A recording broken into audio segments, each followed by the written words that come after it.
Hello, and welcome to the Gravel Ride podcast. I'm your host, Craig Dalton. This week on the podcast, we've got Adam from Spooky Cycles. For those of you who come from the mountain bike side of the sport, you may remember Spooky from ages and ages ago, coming on the scene from the East Coast with their shreddable aluminum bikes. That history and that punk rock attitude is definitely present in the modern day Spooky. The brand has gone through a few hands, but it's always held a special place in people's hearts. Adam will get into the history of the brand a little bit, but more importantly, give you their perspective on a gravel bike, their Rover model, which was yet another bike showcased at the ENVE Builder Roundup in Ogden, Utah earlier this year. This episode is actually brought to you by our friends at ENVE. It's the final one in a series of interviews, as you know, that I've done with frame builders, designers, and other participants at the ENVE Builder Roundup. An incredible show, incredible to visit the ENVE factory, walking through the production of carbon fiber components, right from the roll of carbon fiber when it comes through the factory door, all the way through the extensive in-house testing they do across their range of products. It was a pleasure to be there out in Ogden, Utah. Also a pleasure to have them as a sponsor of the podcast. I truly appreciate everything that ENVE puts into the sport of gravel cycling. You see them everywhere. They're underwriting events. They're obviously supporting builders around the world with their great components and also building their own bikes at this point. If you haven't had an opportunity to check out their custom road and all-road bike, check it out. It's visually stunning. It just shows you what you can do when you've got all the means of production under one roof. So with that said, let's dive right in. Adam, welcome to the show. Thanks for having me, Craig. I'm excited to talk about the brand Spooky and what you guys are up to in Arizona today. As I mentioned to you before, I'm one of those people who, from the East Coast, I was familiar with the brand 25 years ago. I think I met them at a Norba National, and I traded t-shirts with them and got a shirt that said, 9 out of 10 moms prefer bikes to bombs. That's funny. Those guys were innovators, I guess you could say, and had some great marketing. I believe the original origin of the name Spooky comes from a rock band, so they were into music, and to my understanding, named Spooky Bikes after the brand, after the music label. And as you mentioned to me before offline, it was one of those brands that took off like a rocket ship back when it started, and then eventually ran its course, and the brand sat idle for many years. It did, and to my understanding, it was the number one selling hardtail mountain bike in the UK one year, which is mind-blowing. I haven't fact-checked that, but that's the word on the street. And then I think it went through a series of owners and eventually was just put in a drawer for a number of years. And when is it that your current ownership group took notice of the brand and looked to resurrect it?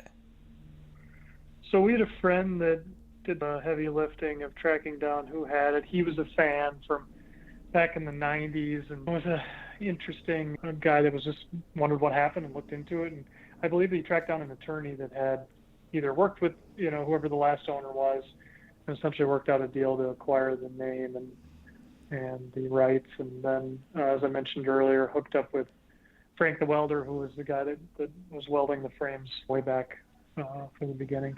Yeah, Frank the welder is a storied member of the cycling community and certainly done a lot of great work. I think we originally would have heard his name back in the Yeti Cycles days. Definitely, yeah. He's worked with many different companies and has quite the resume. Yeah. But as it stands now, Spooky as a brand inhabitates in Arizona and has brought all the welding in-house. It has, yeah. Frank was awesome. He was obviously a part of our history and a great asset to us. We felt like being so far away and having him way up in the Northeast and us being way down in the Southwest, it was just really hard to put our heads together without taking a 3 or 4 day trip. And so, yeah, we've taken that in-house, and so far it's been a lot of fun. Let's talk a little bit about the bike that you've brought out to the ENVE Builder Roundup. And the Rover is the model name of your gravel bike. Let's just talk a little bit about that and give us a high-level overview. And then I want to drill into a couple of the features that really caught my eye about this bike. Definitely. So the Rover is a adventure gravel bike, the capability of running big tires, which we've talked about a little bit, and I'm sure we'll talk about some more. Bigger is better, in our opinion. And the bike is set up. We've really taken a hold of wireless shifting. Really believe that's the future, and SRAM has been a great partner with their mullet setup, so it's a dream componentry to put on our bike. And of course, ENVE makes a great fork. And so our motivation started with figuring out how we could max out the tire in the front and have the same size in the rear. So that's where our journey started when we were talking about what kind of gravel adventure bike we wanted to build. And let's talk about the frame material that is Spooky's frame material of choice. So we use aluminum, 7000 series, have as long as we've been involved, and it's a great material. It's come a long ways since the early days of aluminum. We still have customers that say, oh my gosh, I would never ride an aluminum bike. I had one in 1994 and it was the harshest riding bike in the world. Why in the heck would you guys still make bikes out of that stuff? And so where has that tubing gone? I agree with you. Like back in the day, when aluminum first came onto the scene, the weight savings compared to the steel bikes we were riding was just phenomenal, and everybody was willing to go for it. And then as carbon got into the mix, became the material du jour and a good way to get performance and lightweight. What has gone on with aluminum over the last decade or 15 years that has made it a high performance tubing set for your bike? Sure. So we work with Dedikai, which is an Italian tube maker, which most people are familiar with in the space. And they've really pushed innovation as it relates to tube shapes. And traditionally you were using round tubes. Now with their technology, they have a number of different top tubes. Every tube is specific to the area of the bike. And what you get from that is a much more forgiving ride, plus all the benefits that you mentioned earlier. And then is there tuning available that changes between the different frame sizes, or is the tube set you're getting applicable to all sizes across the range? So they most of their components, some of the components we buy in bulk and custom cut in the shop. A lot of their stuff comes at a standard length, and then you miter it down so that it's adjusted to the frame size. Gotcha. And as far as that sort of welding process, when it came to the rear triangle, I know you mentioned part of the inspiration was the capabilities of this ENVE gravel fork that allowed for a very wide tire. I think maybe it goes up to a 650 by 2.2. How were you able to achieve that with the aluminum tubing? I know there's some complexity on the rear end. How are you able to achieve that space? Sure. So you've seen lots of all the builders in the showcase if they have a gravel bike, have done it in a number of different ways, whether that's Allied has gone up and high on the chainstay side with the chain coming underneath. A number of other companies have made the rear triangle really wide. With carbon, you can get away with a lot of different shapes. With aluminum, we need a little more material down there to accommodate a wider tire. And when I say material, I'm talking about the bottom bracket area. And so we went to a 73 millimeter bottom bracket, which 5 millimeters goes a long ways in helping us be able to get that tire clearance. So we focused on a wider bottom bracket. And like I was saying earlier, with the mullet setup, you can still run a mountain bike rear end with road shifters in the front. And so you can get all the performance.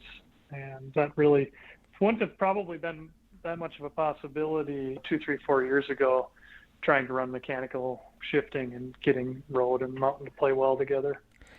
Is the Rover set up for both 1x and 2x setups? Yes, it is. Okay. And with that, so the crank. Go ahead. Sorry to interrupt you. The crank configuration gets a little bit tricky. You're limited to, like, SRAM makes a wide 2x set, so you have some limitations to go 2x with the componentry, but it is possible. Yeah. So just to put it in perspective for people, I wouldn't say it's industry norm, but a common bottom bracket shell might be 68 millimeter, and then you're at 73. Which is more of a standard mountain bike diameter. Gotcha. So width, rather. Chances are, if you've got a mountain bike at home, this is something you've experienced. I think people immediately with wider BBs start to think about this Q factor element which hasn't really ever come into play too much for me, but I know it's out there as something people talk about. Sure. So let's talk about the intention. You released the Rover kind of the very end of last year and the beginning of this year. What type of rider do you think is ideally suited for this model? What was the kind of inspiration or ideal? Yeah, we're in Arizona, so there's a lot of, as soon as you get out of the city, there's a lot of both canals and desert roads, and it's a bike that we wanted to be able to ride here.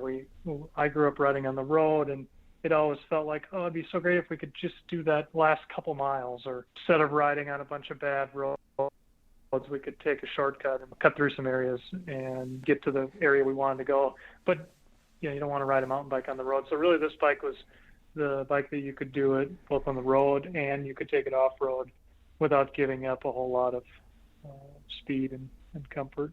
Are you finding many of the customers are electing to get the bike set up with two wheel sets so they can have that versatility? That definitely is becoming more and more popular. Especially for people who live in urban areas and they maybe live in an apartment, and just storing multiple bikes is cumbersome. Definitely have seen that. It's definitely nice for traveling if you're going to go on a trip and you want to be able to do both. And the wheel set option that's a game changer for sure. Spooky also offers the Maverick Road model. How do they juxtapose against one another? Sure. So the Maverick is a true disc road bike.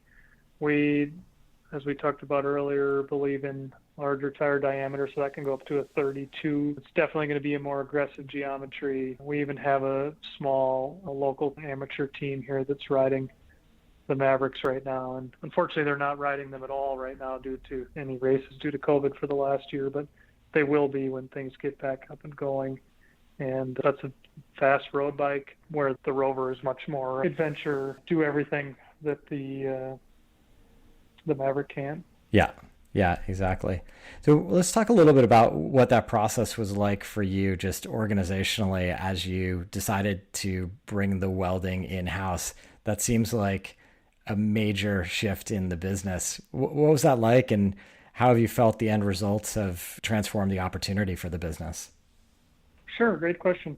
So it was a little bit scary at the beginning. Obviously, Frank has been great. He was a great resource, super awesome guy, unbelievable stories, and just a fun guy to be around. As I mentioned earlier, we wanted to find somebody locally here that we really felt we could be there and have it be a part of what we do and who we are, and way out of our way to collaborate. So we found a gentleman here that had a deep history in welding motorcycles, extremely high-end, very expensive custom motorcycles. And so he was familiar with the material we're working with, obviously had worked on motorcycles that are going 100 miles an hour, you can't mess up the engineering there. Those have to be spot on, and the welds have to be perfect. And so really, he really has taken the fabrication side of Spooky and taken it to an all-new level, just with his capabilities and insight and experience. And so that really has been a huge win for us as a brand. I bet. I'm curious what you saw his journey to be like, making that transition, or I know it's not a full transition as he's still doing high-end motorcycle work, but the transition to sort of the smaller tubing diameters and the spacing requirements, building a bicycle frame. How did you find him take to that? And what was that journey like? Were there a number of attempts as he was getting his skills up that you guys were riding and testing before he perfected the art? Or was it something that, given his years of experience, it was not too much different than what he was doing before? That's a great question. And we, to answer that in a couple parts, he did a lot of bikes and a lot of frames, and we rode a lot of miles on them. So we definitely did a lot of R&D. And the thing that I think I was most impressed with is just the questions that he asked. And he was a cyclist, but not avid. And coming from an outside perspective, a lot of times is a fresh breath of air. We have a certain way of doing things, and maybe we've done them like that for 5-10 years or whatever. He would just ask questions like, well, why don't you have a bigger tire in the rear if you can fit one in the front? I was like, it doesn't fit. What are we going to do? And he's, what if we just make this bottom bracket wider? That seems like so then you go down that rabbit hole and try and figure out, okay, what are the pros and cons? And, he just asked great questions, and that kind of naivety to the bike industry was actually a huge asset, because he asked a lot of questions that we weren't thinking about.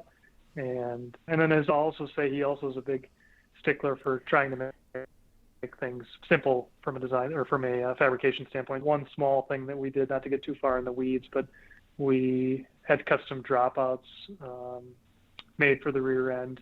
Before it was 2 stock pieces that we were welding together, and now we just have one piece that is all that can easily be fabricated. And little things like that go a long ways because it eases fabrication time, but it also just makes the bike even more bulletproof than what it already was. That makes sense. And what does the timeline look like to get your hands on one of these Rovers? That's a great question. We were really humming along at the beginning of COVID, as with everybody. So I'm so sick of hearing that excuse. So I hate to use it, but historically we were able to do a bike in 8 weeks and custom paint and turn it around fast. Now it's quite a bit longer than that, just with tubing availability, and painting has become cumbersome. Just hiring help to paint right now has been hard. We're backed up farther than that, but I think towards the end of the year, everybody that I'm talking with in the industry is in a similar position. I think we're going to start to see some light at the end of the tunnel later in the year here. Yeah, we've all got our fingers crossed for that. I haven't done a builder interview yet that hasn't referenced the dearth of supplies just to get bikes out the door, which is really frustrating, I think, for both manufacturers and consumers.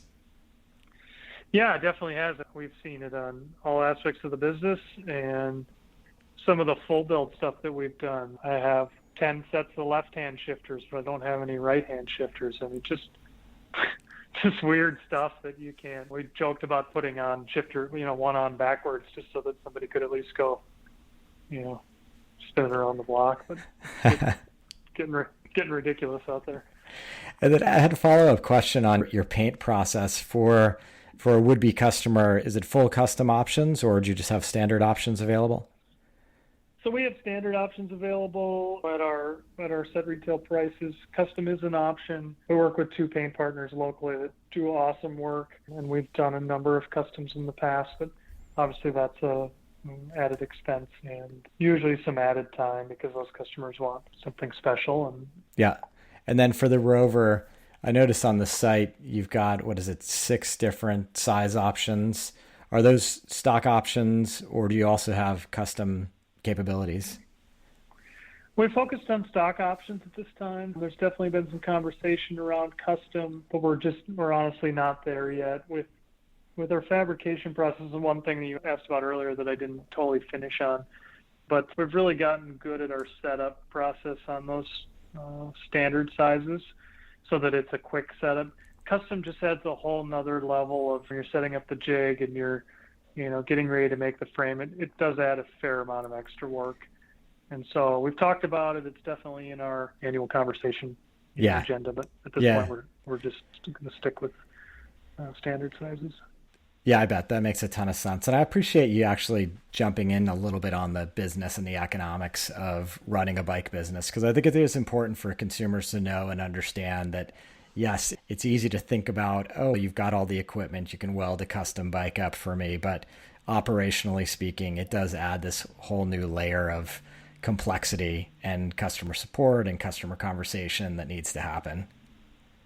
It totally does. And that is fun part of the business, but it certainly, when it comes to crunch time, I wish we could just snap our fingers and have it be done, but it does add a lot of extra work. So yeah, and at the end of the day, I think as an industry, we want players like Spooky that have their heart and soul in making a great product to survive, and you've got to run a business in order to do. Definitely. Well, I appreciate your understanding of that. And I will say that customers that we've had since we've had it under our control have been awesome, and especially this year, super understanding of just everything that everybody has going on and how crazy it is out there. And a lot of people are just thrilled that we shipped one yesterday, 2 days ago, and trying to get it there before Father's Day. And I'm hopeful that guy's super stoked because it turned out really well. And just everyone that we get out now is a high five that we can get another one out the door. And hopefully that continues as things ease up here. Absolutely. And I think it's great as the brand sees this resurgence. It's a brand, as I said before in the opening, like I've been a fan of the brand for many years. So it's going to be great to see them out on the roads and trails. I also do love the fact that you're working with aluminum and you're really pushing the limits of that capability. And as far as the overall design of the bike, being totally on trend, in my opinion, with that 650 by 2.25 inch clearance for tires in both the front and the rear, I think it just makes an extremely versatile option that allows a gravel cyclist to go wherever they want it to go. Definitely. Yeah, we're super stoked about that. I've been riding the heck out of mine, and I'm actually headed up to the Midwest here tomorrow with it to do some stuff outside Arizona. So I'm pretty excited about that. Fun. I can't wait to hopefully spend some time while we're in Utah riding this thing. And I'll put links to everything you're working on. And obviously the show will have already passed, so we'll have links and pictures from the bike that you've been displaying at the ENVE Builder Roundup. Awesome. Cool. Adam, thanks for all the time today. You got it, man. Cheers. So that's it for this week's edition of the Gravel Ride Podcast. Thanks for spending a little bit of your week with us this week. I hope you enjoyed that conversation with Spooky Cycles and learned a little bit more about the state of modern aluminum tubing. I know I did. If you're interested to learn more about Spooky Cycles, I'll put some links in the show notes. And if you're interested in giving us some feedback, please join the Ridership at www.theridership.com. It's an open forum for all gravel and adventure cyclists. It's free and a great way to get connected with the podcast, but more importantly, with other riders around the world. If you're able to financially support the podcast, please visit www.buymeacoffee.com/thegravelride. Any and all of your contributions are greatly appreciated to the efforts here at the podcast. Until next time, here's to finding some dirt under your wheels.